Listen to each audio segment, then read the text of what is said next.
Any opposed or questions? Thank you. Next on the agenda is the payment of the bills. And again, I think we received 2 copies. The first one was sent out and then it was updated by Megan, and she sent that out in the last batch of documentation with the financial statements. Right.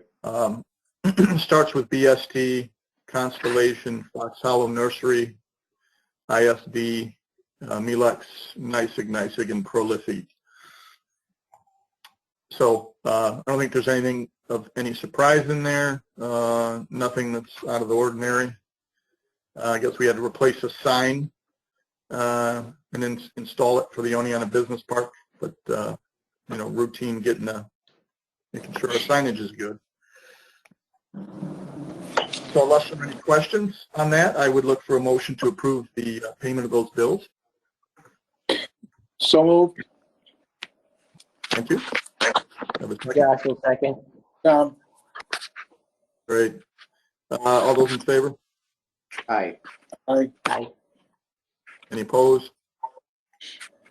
Great, motion carries. Also attached to that, which we do not have to vote on, is the deposit outline or spreadsheet for 9/24 through 10/7, and you can see that we received the I-Access rent, CADE rent,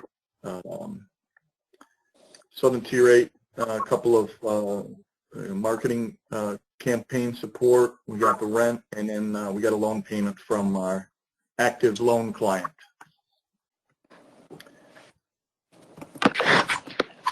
So those are the items there.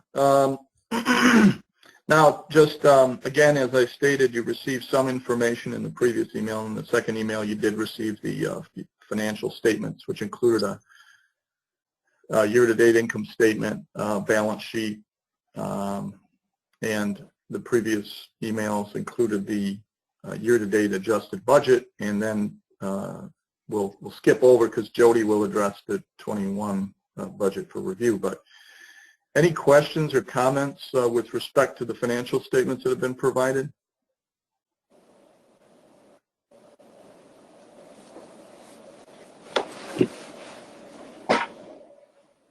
Okay, I'll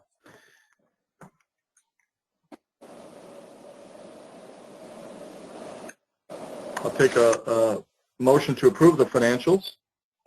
So moved. Dave. Great. Is this Cheryl? Second? Yep, second. Thank you. All those in favor? Aye. Great, Aye. thank you. Okay, new and unfinished business. We've got some reports that have been supplied to you. The PPE application 4th round, and then the budget. So Megan, do you want to address the PPE applicants, I'm sorry.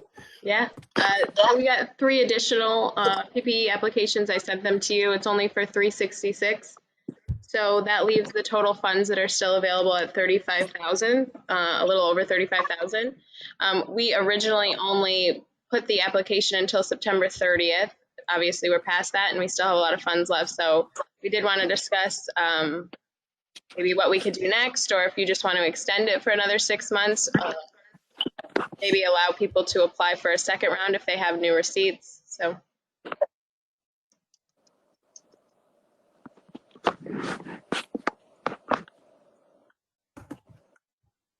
What's the recommendation of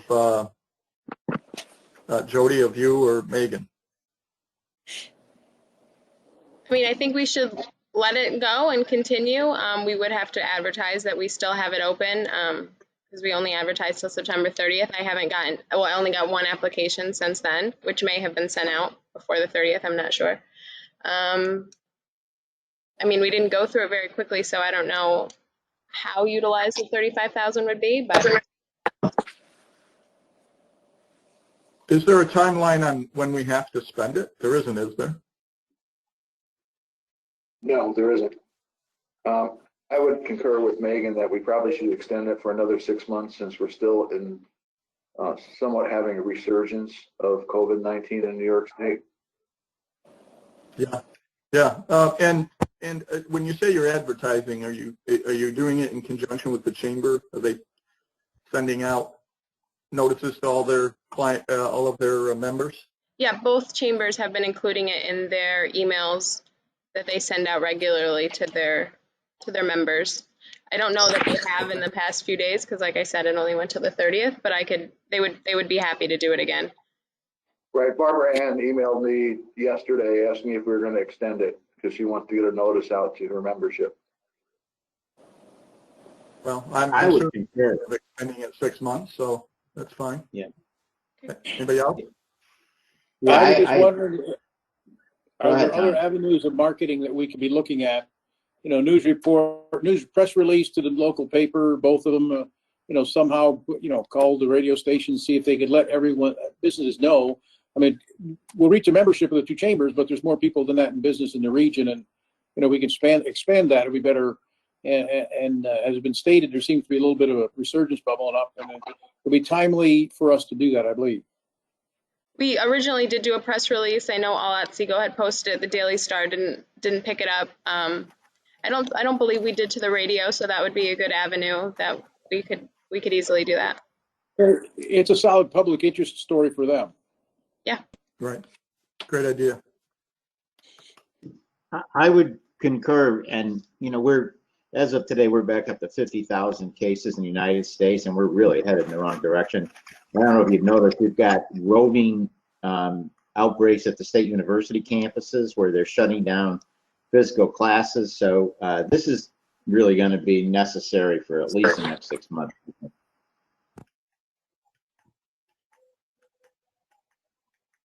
All right. Do we need a vote on that, or can we just move the needle? I just need a vote on the 4th round of applicants that I sent you. Okay. Get a motion for approval of the 4th round fundings? So moved. Second, Tom. Thank you. Thank you. All those in favor? Aye. Okay, thank you. Okay, so if there's nothing further with respect to the PPE funding, Jody, you want to talk about the 2021 budget proposal? Yes, as you can see, there's still quite a bit of unknowns that we're facing for 2021. Right now, I don't have any income from Systematic Power Systems, formerly Ioxis, although the owner has indicated that he would probably like to renew the lease for at least one more year while it gives him time to purchase the building. So we could plug probably another $60,000 into that for additional rent. Skyline Hospitalities, they said they're going to make a decision the end of the 4th quarter or 1st quarter in 2021. So we haven't budgeted any revenue from that project at this point in time. Same with the Ford building pilot. Right now, a decision won't be made until early 2021. So we haven't included anything related to that. The same with Corning's expansion plans. And I'm sorry, under Ioxis, I did include the $60,000, assuming that they're going to renew the lease. Hail transportation is still up in the air. Megan is taking Tassi through the building with a contractor to get estimates for renovations that he's looking at doing to the building, but he has not committed to either purchasing or leasing the building. And similarly, as we'll discuss under projects, Be Terrific, the company from New Jersey that does the flexible digital signage, they postponed their trip up today because they're meeting with CBS News. But they're coming up Monday and Tuesday, and they're going to tour the building as well. So right now we don't have a number in for that.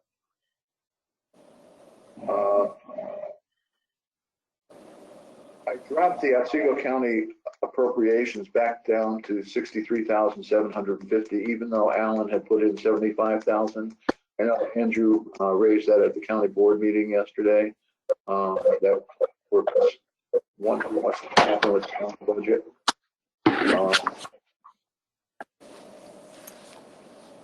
Jody, could you repeat that last part? I didn't hear you. something. Yeah, when I talked to Alan Ruffles, he had indicated that he was putting in the full 75,000 for the county budget appropriation into his draft budget. And I know Andrew had raised that yesterday that, you know, regarding the budget, and that we're still unclear as to how that's proceeding. In anticipation that the county may try to reduce the awards again, I only budgeted 63,750 for next year. But that number is just a question right now as to where the county is going to go with the finalized budget.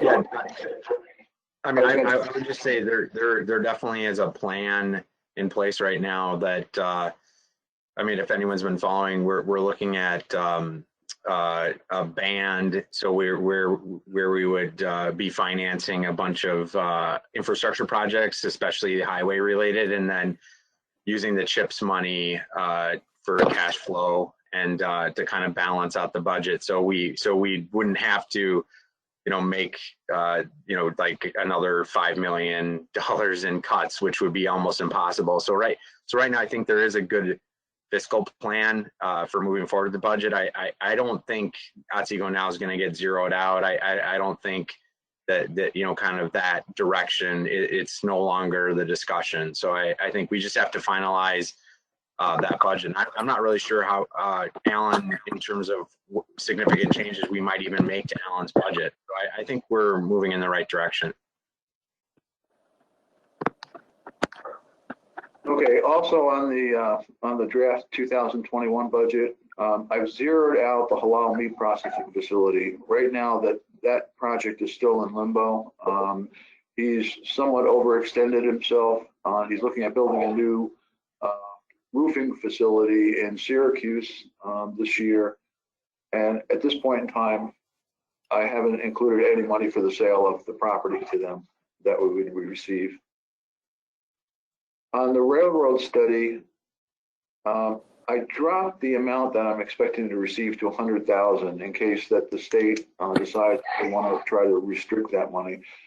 And I included the full for the 205 traffic study, the full $30,000. Now, what's interesting is that Megan's been in contact with the ESD, the New York City office, and they're processing right now the $30,000 payment because we completed the work for the MWBEs using ELAN 3. So we actually may receive that money this year. And if we receive that money this year, it is possible that the entire 150 would be made available to us by early next year. So I'm comfortable with those numbers, either railroad study going up by another $50,000 and removing the 30 for the 205 if we get it this year, or just leaving it where it is right now. On the expense side, I've zeroed out New York State Economic Development Conference, again, assuming that they will not have a conference next year. The big question for the county at this point in time is I've included $5,000 for Mohawk Valley Economic Development District and $5,000 for Southern Tier 8. We're assuming that the county will pick up the balance of that, the other 50,000, or 5,000 for each. But again, that's undecided at this point in time. And I haven't included any payments to ESD, assuming that there won't be any grant application next year as well. The big question right now is I've also added $50,000 for marketing to continue for next year. That obviously will depend on how our marketing results are for this current year. While it hasn't been discussed to any great detail, in fact, we haven't had any discussion about any rent increases here. I have included a 5% rent increase because our lease becomes due this year. And insurance, I've raised that by just $1,000. That would cover the Wi-Fi equipment since we're moving ahead with that. Utility and maintenance costs, I've redropped that down to another $25,000, again, assuming that we're not going to be doing any soccer field maintenance, which We replaced the roof this year, which was $12,300. And that would leave us a net of $25,822. One of the comments I had back was on the fringe benefit, was that I'm cutting that a little tight, so we're probably going to raise that to 15,000 instead of 10. But in summary, that's where we are right now. We will have a formal budget for vote at the end of the month at the board meeting. Jody, one other question, because we don't really have anything built into maintenance, CapEx type issues. What are we thinking if we don't sell a building? What are there any issues with our assets held that are going to need attention during the year, do you think? The big question, and that's why we're trying to make a decision quickly on the Hale bus garage facility. Right now, Megan had to have the electric turned back on because when the company pulled out, they notified the utility companies to cancel the utilities. So we just had that turned on last week. And the question comes up, I'd like to be able to unload that building before winter comes, because then we start heating it and actually doing a maintenance, having somebody go in and look at the property every once in a while. And that's really beyond Megan and myself's expertise, I think. Yes, and it's, but absent a sale, that property, it's a conservative reality that we're going to have some expense burden.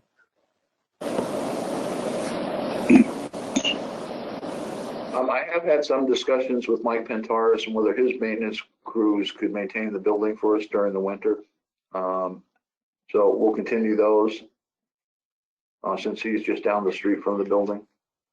Mm-hmm. Jody, you know how old is that building? I would say it's about 20 years old. Yeah, so we're getting into end of roof longevity situations there, really. Yeah, the appraisal that was done, I think, was 4 years ago on the building, 4 or 5 years ago, indicated that the roof was in fair condition, but that was 5 years ago. So yeah.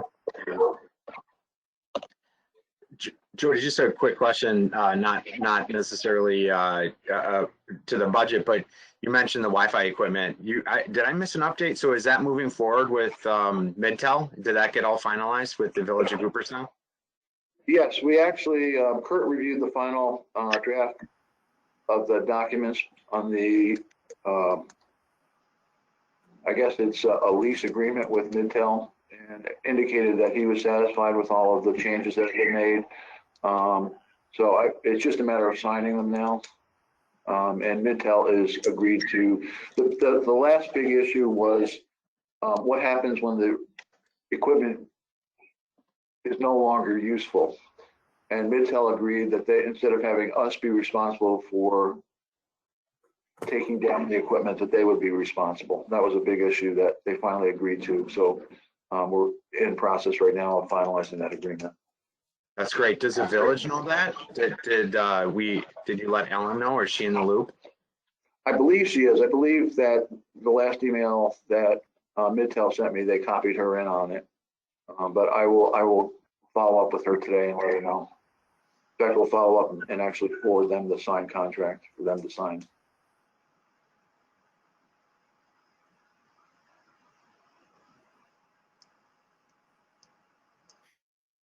All right, any other thoughts or comments with respect to the 2021 proposed budget?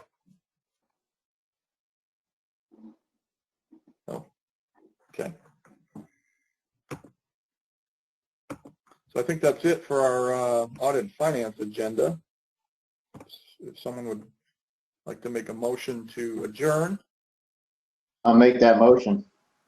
Thank you, Dave. May I have a second? Cheryl, second. Thank you, Cheryl. All in favor? Aye. Aye. Okay, thank you. We are now adjourned. All right, so we'll roll into the projects committee meeting. We'll skip the chairman's comments and move right into the meeting minutes from September 10th. Are there any questions or issues with what was sent out? Okay, if not, I would take a motion. I'll make the motion. You, second. Second. I'll second. Thank you. All in favor? Aye. Aye. Aye. Any opposed? Motion carries. Moving into the project charters, we definitely have Jody. Thank you for updating some of the milestones on.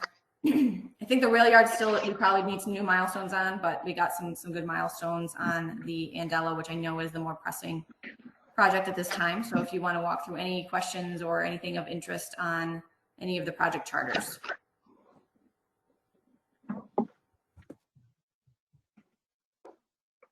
The big issue on the changes with Richfield Springs is putting in the schedule right now for the final design, construction management RFPs, management of grant administrations, preparation of the bid documents, looking at doing a bond anticipation note.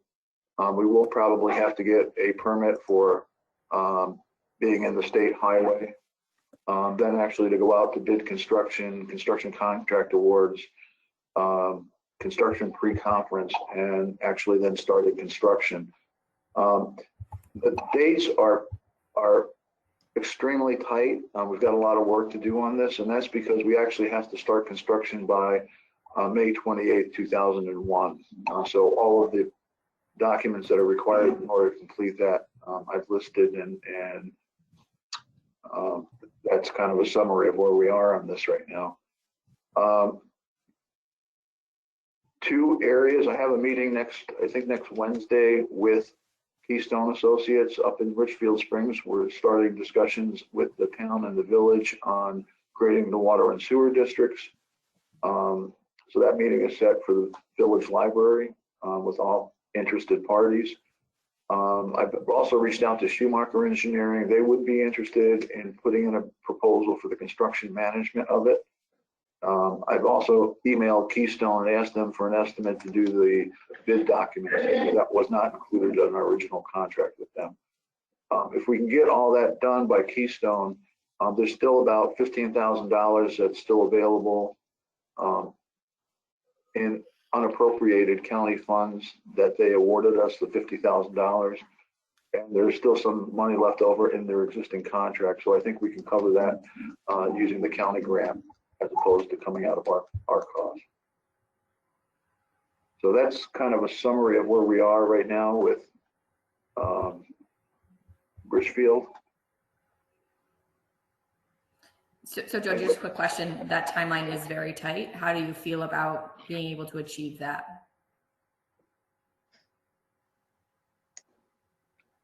I probably would like to answer that question after our meeting next Wednesday. Okay. Because it's really key that Keystone really start pushing together to get the stuff out. My biggest concern right now is the numbers on. I think I've had two different groups look at the construction estimates, and everyone at this point in time seems to think that they're adequate. I think the concern is on the construction management numbers. We had budgeted in the grant application to EDA about $100,000. They thought that was high, and what I'm hearing from some engineering firms is that they think it's tight. So we're going to have to see how it plays out after this bid. And the key is actually, once we get the bids out, if they come back extremely high, we're probably going to have to look at whether we're going ahead with this project or not before we start. I have a question. What's the duration of that project if it gets started in May? Do you know? My anticipation is only going to take 3 or 4 months to do construction. We have an entire year after 2021.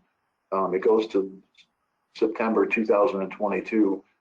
So if it was a building construction, I would say that it's 2022 is reasonable. I think it's more than enough time to do the construction. The problem is that EDA doesn't want to let us hold off on construction, because I had a conference call with them 2 days ago about the scheduling, and they indicated that they would like to hold us to the spring construction start date as opposed to waiting until 2021 or 2022. Right. So there may be some flexibility on that, but right now they want us to stick to the schedule. You're talking, So Joe, go ahead, sorry. yeah, I'm sorry, Dave. Go I ahead. just educate me a little bit and just refresh my memory. What is the total scope of the project? The total scope is to extend water, sewer, natural gas, and an entrance roadway into the park. Now, there are some elements such as the natural gas that could be borne by the companies moving into the park. That's an element that we could actually cut out. The main thing is to get water and sewer into the industrial park, and a entranceway paved into the park. Now, is there, and again, you're probably refreshing my memory, but is there any tethering to the other project that has to go forward in order for this to occur, or is this a sole separate independent project? For our purposes, it's a totally separate independent project. Both Empire State Development and EDA have awarded the funds based on the construction and not on job creation. So that if Andela was not to move ahead, we could still do this project.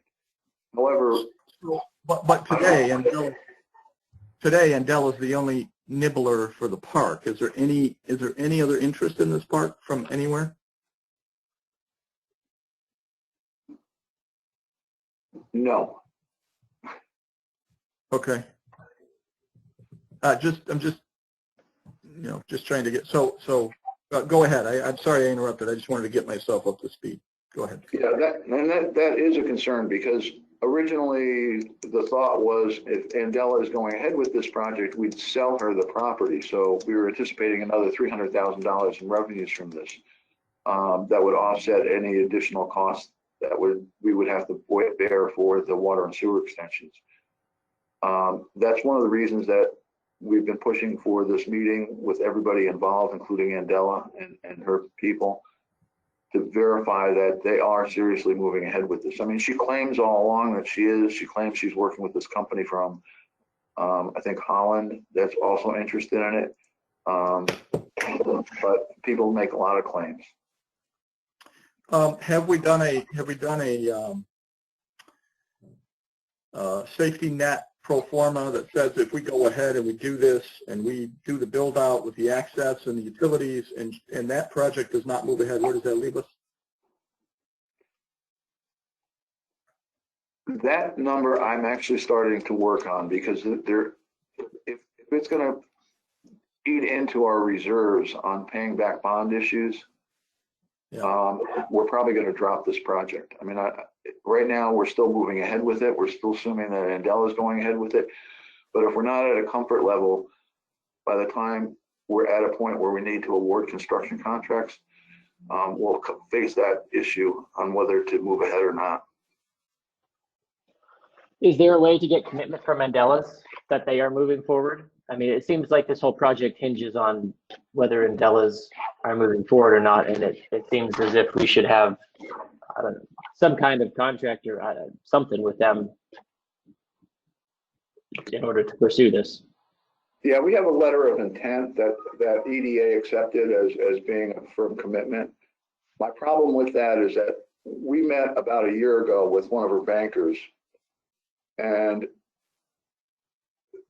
now, in fairness to what happened with COVID-19, all those discussions with the banks apparently ceased.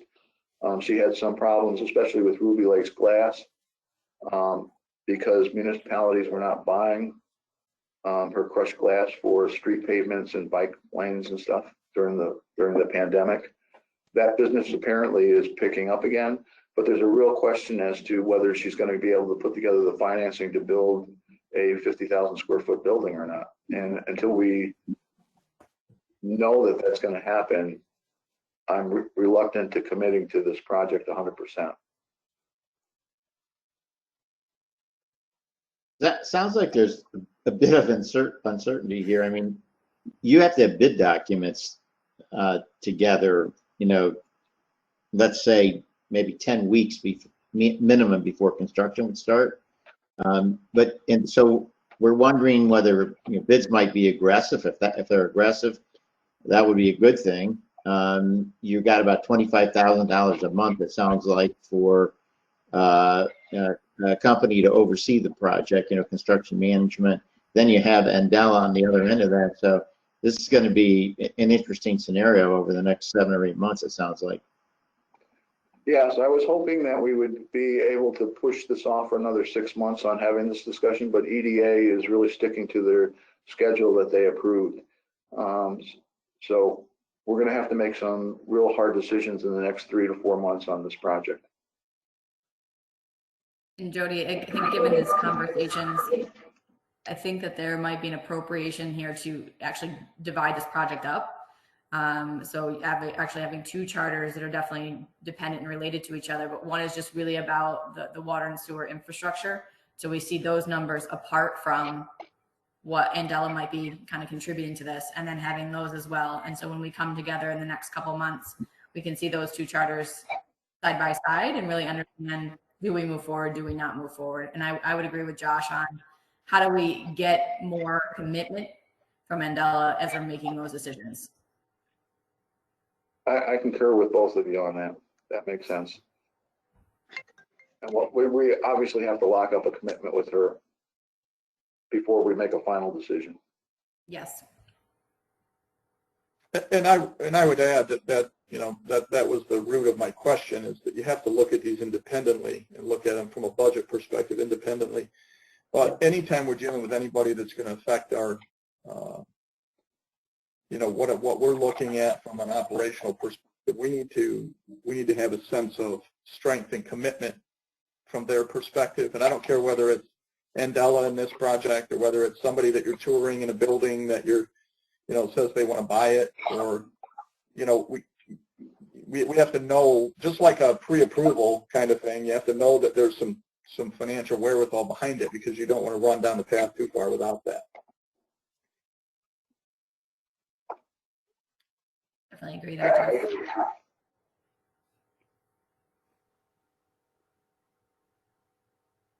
Okay, so I think we have, you know, some steps. I have a question, Jody, if I could. Go ahead, Tom.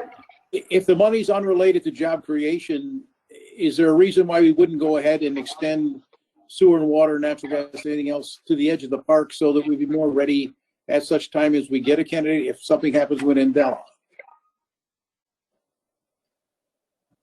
Well, that gets back, I think, to Jeff Lord's comments, is that we really analyze what the overall cost is going to be to our agency and what the impact is going to be. And I've got to run some numbers on what the bonding would be, All right. interest rates, and determine whether we can, in fact, afford to carry that cost for 2 or 3 or 10 years, for that matter. Right. I really don't want to. That's legit. My only concern on the other side is having an industrial park truly ready to move in compared to what others have available for people to move into. You know, we're not. It costs money, I know, to get in the game, but we have to be more prepared at some point if we can afford that. Money's going to be the big issue. I understand. Right, and that also, you know, obviously the money issue relates to the Hale Street, whether we're going to sell that building, whether Ioxis is going to purchase the other building. Right. So those come into play as to how much cash we have available to be able to manage. Mm-hmm. Thank you.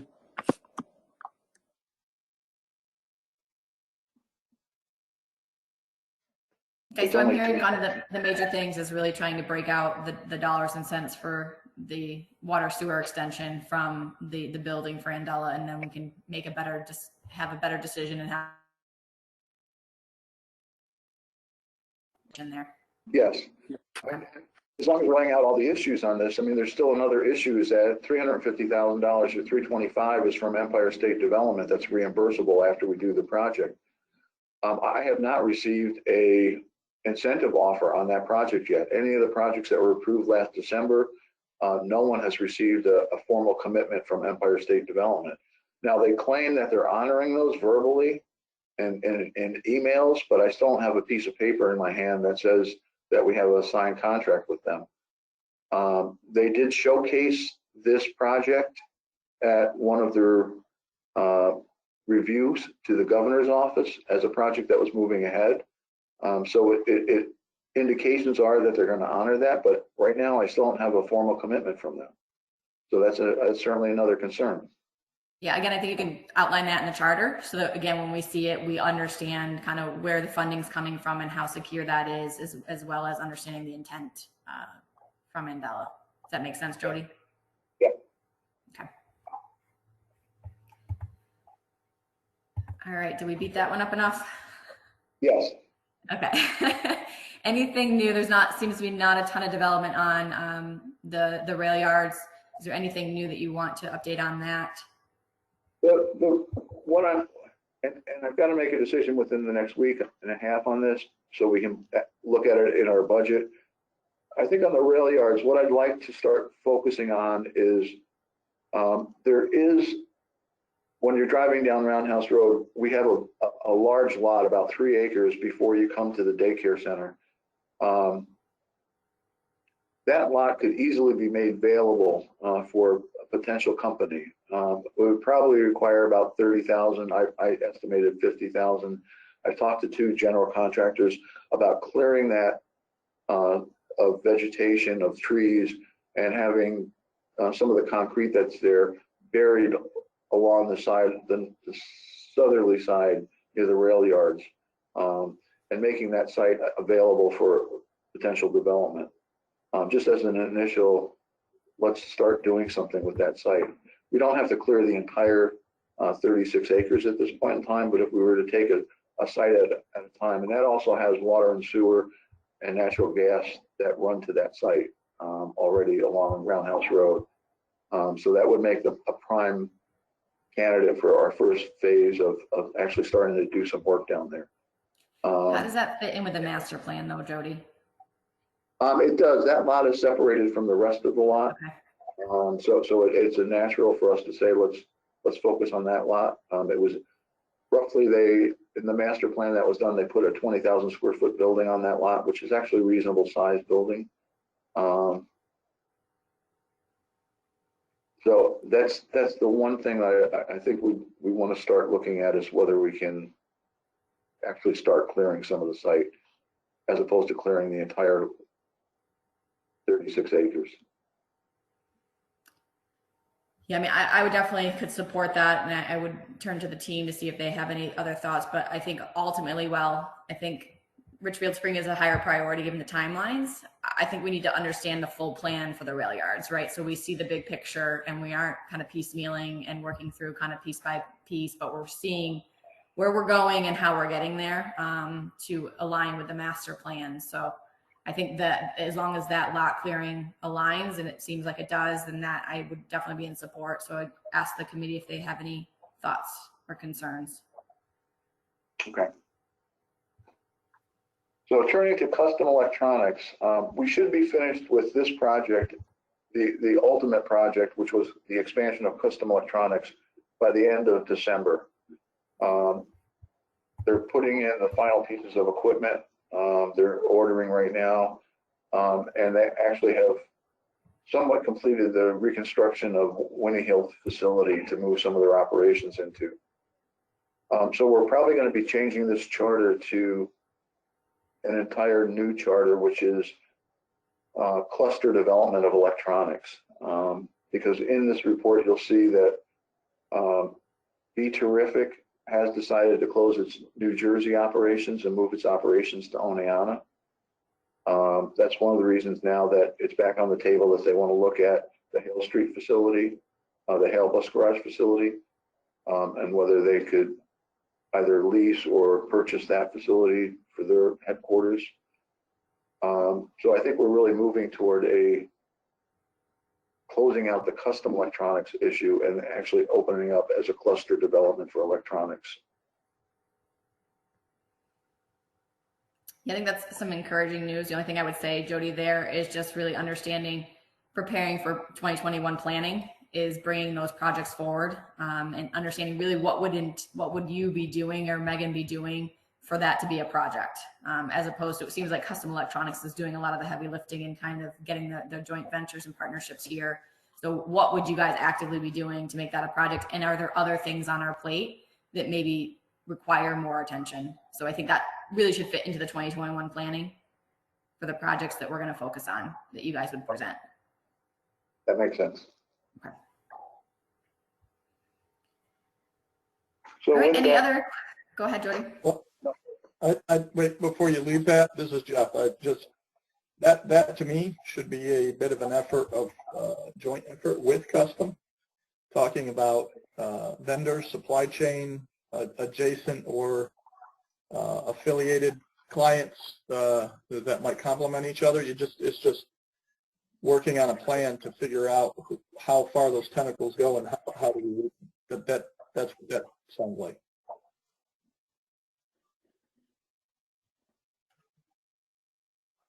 Yeah, I would agree, Jeff. And so I think it's just understanding our resources, given the other projects that might be on our plate. Okay, anybody have anything else on any of the charters you'd like to discuss? no, I have a couple of things under the director's report that I'd like to discuss though. Okay, so we'll move to the director's report.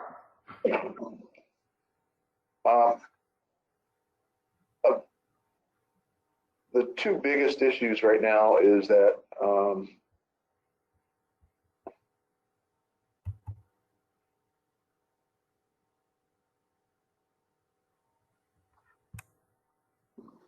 I received a call earlier this week from Brooks Bottling, and they're in the process now of finalizing purchasing the property adjacent to their existing facility. And we've sent them a copy of our pilot agreement application. They're now filling that out. They would like pilot benefits.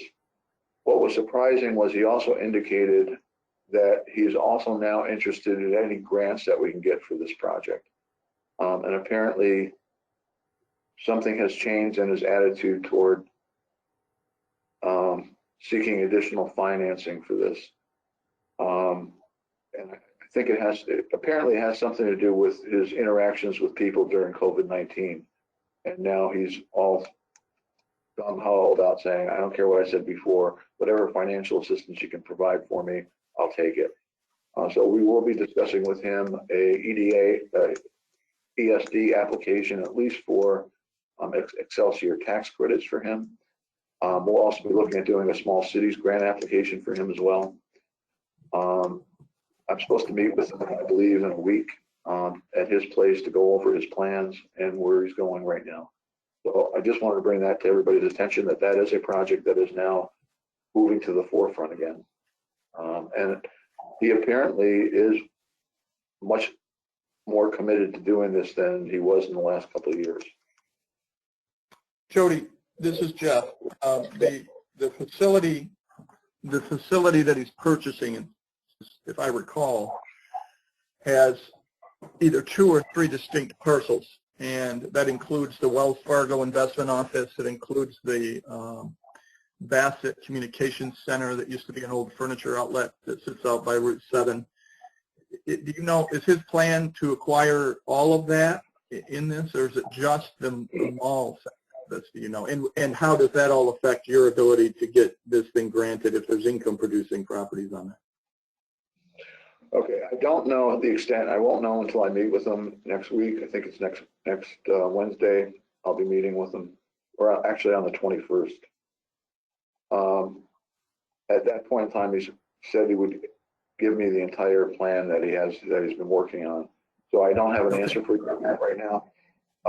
If he is purchasing income producing properties, that's still it's still a doable project for grant financing. It's just that has to be factored into his cash flow projections.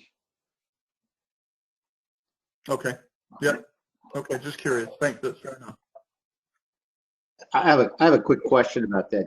Jody, I know that one of the big issues that he's had is a septic system. Is there any, of any discussion that might be related to this with regard to the town extending sewer district out there? Have you heard anything about that? We haven't yet. I know that the town supervisor is in favor of wanting to extend both water and sewer to that facility. But again, I haven't followed up with that.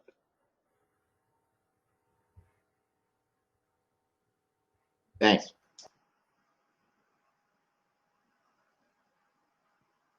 The other big issue, and I can see from who's on the screen that we can talk about, is Omegang. Yeah. Omegang apparently has been hit extremely hard by the COVID-19. Their production was about, I think it was 60,000 barrels of beer a year. They're down to about 16, I think now, barrels a year. I talked to the chief financial officer who's in Kansas City yesterday, and he indicated that they're making a strategic decision right now as to whether to keep that plant open or to move everything to Kansas City. Apparently, and it's not just the market in New York State. They basically are saying that bars and restaurants throughout the United States have really shut down to a great extent, and that beer sales all over are down. But it's effectively hitting the Cooperstown plant very hard. He said that when he talked to his chief executive officer, they've decided that they need to transform Omegang from bottled beer into canned beer. And the facility they have in Kansas City is one of the largest canning operations in the United States. So they're making a decision right now whether they will install a canning facility in Cooperstown and keep production there, or to move everything to Kansas City. He estimates that the cost of the canning equipment and expansion of the building to accommodate that equipment is anywhere between $800,000 and $1.6 million. So the average about $1.2 million. And he's asking, is there any type of financial assistance that the state can provide to make their decision more palatable, to keep everything in New York? I reached out to Empire State Development yesterday about that. I had not heard back from them. I did let David Bliss and Margaret Kennedy, Peg Kennedy, know about this, and they are quite concerned. I got emails from them last night. So that's kind of where we are. I will say this: the controller, the chief financial officer for Omegang, was extremely supportive of wanting. He personally wanted to keep everything here. He worked in Omegang for about 6 years before he was transferred to Kansas City. He lived in Norwich, so he knows the area fairly well. And he realizes the tough times that we're having based on, particularly Cooperstown, based on COVID-19. But again, they've moved, not just their brewmaster has been let go, their local controller that was there was let go. Her functions were consolidated in Kansas City, and they've moved their logistics and the marketing divisions from Cooperstown to Kansas City. So they would like, they think, to keep production there if they can find a way to make it feasibly possible. Right now, they're doing some canning operations out of Utica. They're subcontracting that out as a test market. But that's kind of where we are right now.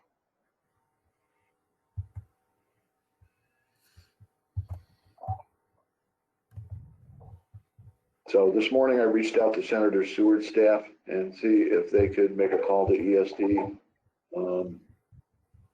But it's not a pleasant situation right now out there.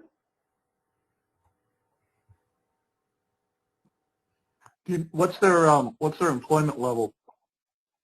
You know? Last year they had 35 people, 34 people. Now they're down to about 20. Yeah. And their chief financial officer indicated even if they kept can production, if they moved it and kept it in Cooperstown, it's likely that they would only add 1 or 2 people. So they would probably go up to 22, 23 people, but the employment won't be much higher than that.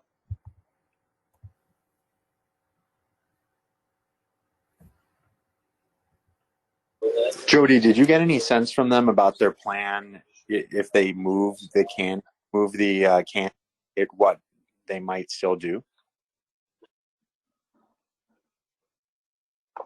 No, I'm trying to prepare a follow-up. I was hoping to have some information from Empire State Development before I followed up with them, but that becomes a big issue. I mean, you've got a facility that's in Cooperstown that's designed to produce beer. I mean, it doesn't have a huge market unless you're a beer operator. So that's a big asset just to leave vacant.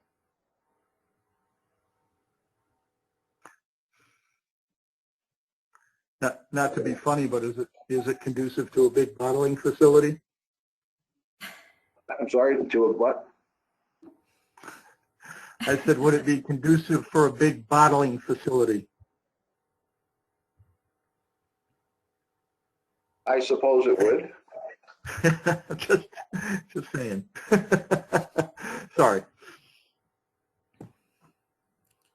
There is some acreage there, is there not? Yes. Yeah. Is this mostly as a result of COVID? Because I know that they're pretty big. I mean, when you tell people, "Oh, Cooperstown," they're like, "Oh, hey, Omegang."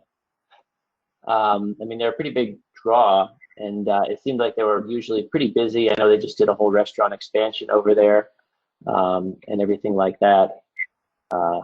But they usually would have huge concerts there and tons of tours. I didn't know if I think driving it's it or COVID.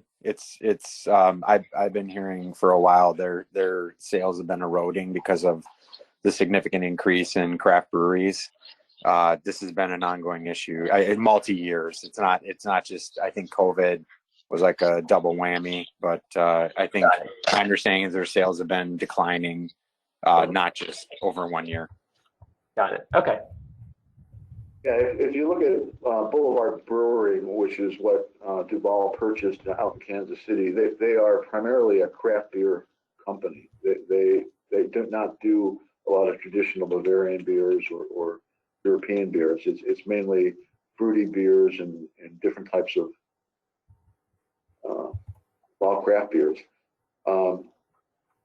And I think Andrew's correct. I think the sales have been declining over the last couple of years. And like most retail businesses that are finding themselves going out now, it's those businesses that were having problems beforehand, that suddenly they found themselves when they got hit by COVID-19 and having a tremendous revenue loss, it only exacerbated the problems for them.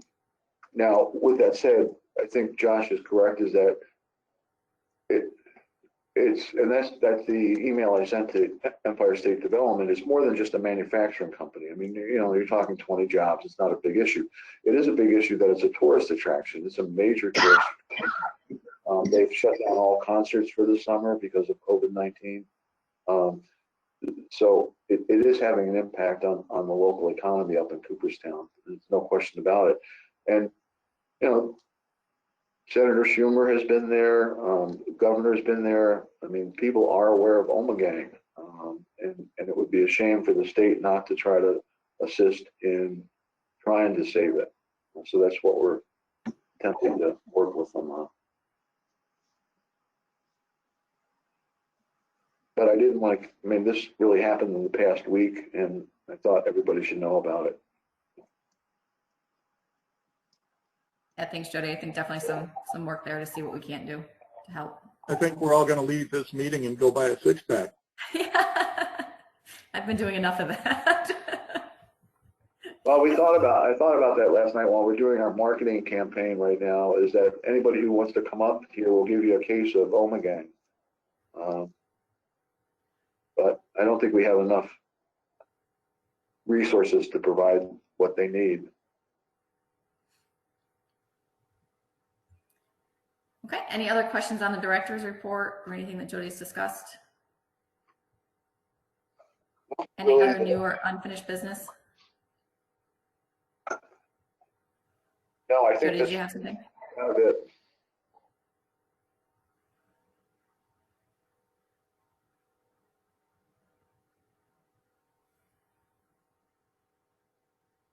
Sorry to end on such a somber note. It's all about just getting the information there. All right, anything else today? If not, I will take a motion to adjourn. I'll make that So moved. motion. Second? Second. Okay. All in favor? Thank you, Aye. everybody. Bye. Have a good day. Bye. Okay, bye-bye. See you guys. See everybody.